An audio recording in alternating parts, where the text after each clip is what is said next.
कि अपने शौहरों को दाढ़ी रखवा दो। ये डरे हुए हैं, सहमे हुए हैं।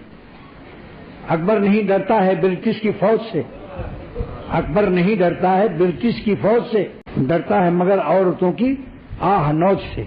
अगर बीवियां मुसलमान खवातीन अपने शौहरों को 2-3 दफे मौलवी की बात चाहे वो न माने, मगर लैला की बात फौरन मान जाते हैं। नजर बदल लो, क्या तुम यार नाश्ता तो पकाते हैं मगर दिल नहीं चाहता तुमको नाश्ता कराने का, तुम्हारा गाल हुजूर सल्लल्लाहु अलैहि वसल्लम के चेहरे मुबारक के खिलाफ है।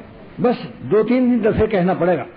और तुम मौलाना लोग अल्लाह वाले सारे दुनिया के पैगंबर ने दाढ़ी रखी, तुम कौन से रास्ते पे जा रहे हो?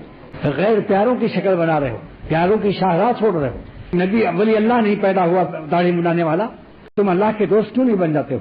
1-2 दफे कहो, फिर देखना कि वो मौलाना 100 दफे कहे कोई मौलाना, और ये अगर 2-3 दफे कह दें तो ये मजनू जो है लैला की बात को ज्यादा